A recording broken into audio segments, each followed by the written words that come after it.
Seventh class आपका chapter history का second हो रहा था और मैंने आपको बताया था प्रमोटिंग एग्रीकल्चर के बारे में, चोल लोगों ने किस तरीके से एग्रीकल्चर को आगे बढ़ाया।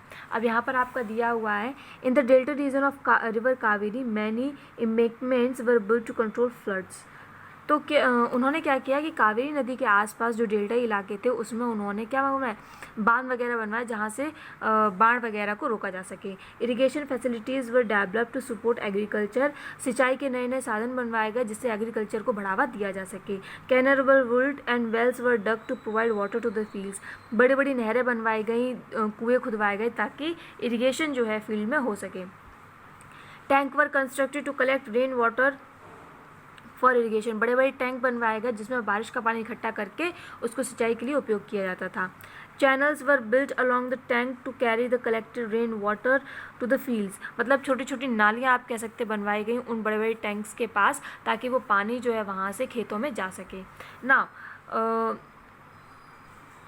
स्लजेस्ट of the sliding gates of wood और metal were built in the tank to control the flood flow of the water into the channel, मतलब बड़े बड़े दरवाजे लोहे के बनवाए गए जिससे पानी का जो बहाव है उसको धीमा या तेज़ किया जा सके।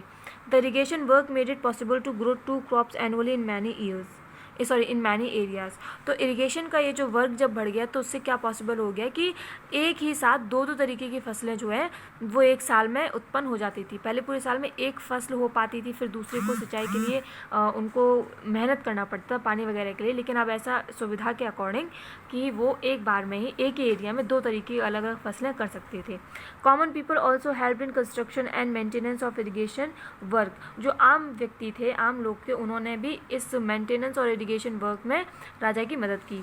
द चोल एडमिनिस्ट्रेशन, तो चोल लोगों का साम्राज्य कैसे चलता था, क्या उनका शासन व्यवस्था थी। The Cholas had an efficient system of administration, उनका जो एडमिनिस्ट्रेशन सिस्टम था वो काफ़ी अच्छा था, बेहतर था। The king was the head of the kingdom, simple था, राजा जो है वो हेड है किंगडम का, पूरे राज्य का। He discharge his duty with the help of minister and officials, वो अपने कार्यों को, उसके जो भी कार्य हैं वो अपने कार्यों को कैसे करता था, वो अपने हर कार्य को किसी न किसी में बांट देता था, जो उसके मंत्री वगैरह थे उसमें वो अपनी जिम्मेदारियों को बांट देता था। The Cholas empire was divided into provinces called mandalam, देखिए चोल जो एम्पायर था वो प्रोविंसेस, कुछ क्षेत्रों में या राज्यों में बटा हुआ था जिसको हम क्या कहते हैं, मंडलम्स कहते हैं। Each mandalam was further divided into number of district and valanadus, या देखिए जो मंडलम थे बड़े बड़े वो किस में डिवाइडेड थे, डिस्ट्रिक्ट में डिवाइड, जिले में डिवाइड थे, जिनको वहाँ पर वलानरदूस कहा जाता था। क्या वलानरदूस कहा जाता था। अब वलानरदू comprised a group of village called कुर्रम्स और नादूज और कोट्टम, तो जो वलानदूज है वो छोटे छोटे गांव में विभक्त होता था जिनको हम कुर्रम, नादूज और कोट्टम कहते थे। The smallest administration unit was a village और ग्रामम, सबसे छोटी यूनिट जो होती थी, मान लीजिए राजा के नीचे आ गए आपके मंडलम के नीचे आ गए आपके वलानदूज के नीचे आ गए आपके कुर्रम, नादूज और कोट्टम, और उसके नीचे आ जाता ग्रामम, ठीक है, मतलब गांव। ये क्योंकि तमिल साइड का है तो इसकी थोड़ी लैंग्वेज आपको अलग सुनाई देगी। Larger towns were known as taniyurs, जो बड़े बड़े टाउन्स होते थे, शहर होते थे, उनको तन्यूर्स कहा जाता था, ठीक है। आगे है इसमें, the Cholas were famous for their system of local self government, जो चोला है उनका जो सेल्फ गवर्नमेंट का जो सिस्टम था, स्वराज्य का जो सिस्टम था एक तरीके से, वह बहुत ज़्यादा फेमस था। In towns the administrative function were sometimes looked after by association of traders known as nagarams, देखिए जो टाउन का जो एडमिनिस्ट्रेशन सिस्टम था वो कभी कभी क्या है कि जो ट्रेडर्स के बड़े बड़े एडमिनिस्ट्रेशन होते थे, एसोसिएशन होते थे, उनके द्वारा भी उनकी देखभाल की जाती थी और उनको नगरम्स कहा जाता था।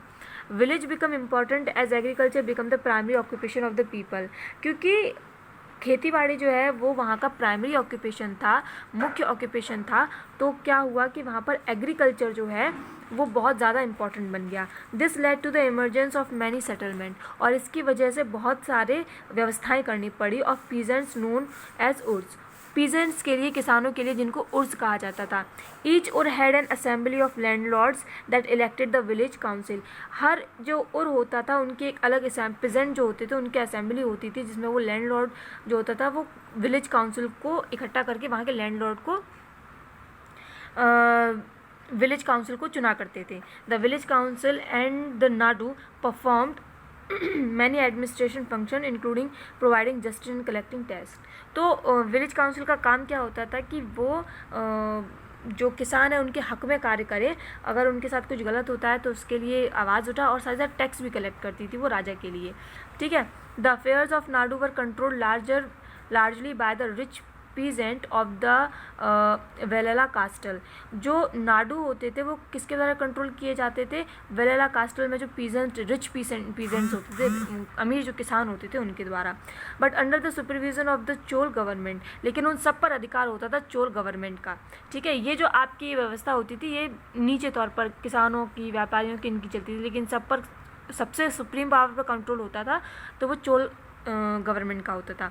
Some rich land owners were given the charge of important officers of the state and granted the title like muvendha velan, a peasant serving 3 kings, और araiyar chief by the Chola rulers. तो क्या होता था, कुछ जो अमीर लैंड ओनर्स होते थे जिनके पास ज़मीन वगैरह होती थी, ज़्यादा अमीर होते थे, उनको चार्ज दिया जाता था, इम्पॉर्टेंट पद दिए जाते थे, ऑफिसर उनको बनाया जाता था, और उनको टाइटल दिए जाते थे मुवेंद वेलन, जिसका मतलब होता है कि एक ऐसा किसान जो 3 राजाओं को मतलब उसके ऊपर 3 आप कह सकते हैं अधिकारी है, तो वो 3 राजाओं को सर्व करता है।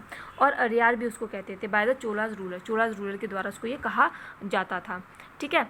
अब आगे आपका दिया है, the ruler often gave land grants और brahmadeya to the Brahmans which resulted in emergence of a large number of Brahman settlement. कभी कभी रूलर्स जो हैं वो ब्रह्मेद्या या ब्राह्मण्स को जो ज़मीन है वो दान के रूप में दे दिया करते थे, तो उस चीज़ की भी सेटलमेंट होती थी कि ब्राह्मण को मिल गया है, तो लार्ज नंबर अगर ब्राह्मण है, बहुत ज़्यादा ब्राह्मण है, उनको दिया गया है, तो फिर उनका भी एक सिस्टम होता है, उसको भी लिखा जाता था, प्लेटें वगैरह दी जाती थी जिस पर उनका अधिकार लिखा जाता था। दिस ब्राह्मण settlement were managed by assembly of important ब्राह्मण लैंड लॉर्ड्स कॉल्ड सभा।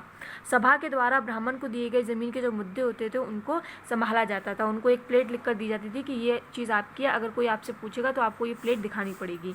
The decision of this assembly were instructed mostly of the walls of the temple.